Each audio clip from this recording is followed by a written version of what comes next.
off in a fast and erratic way. So as we approach the top of the 6 o'clock hour, we want to welcome you to the Fox 11 News at 6 o'clock. Here.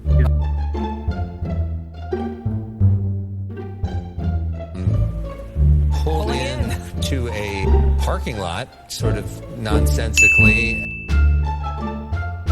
At one point, pulled into a parking space, and then here you can see the driver went against traffic. Earlier, the driver also was on the freeway, going through lanes, driving erratically.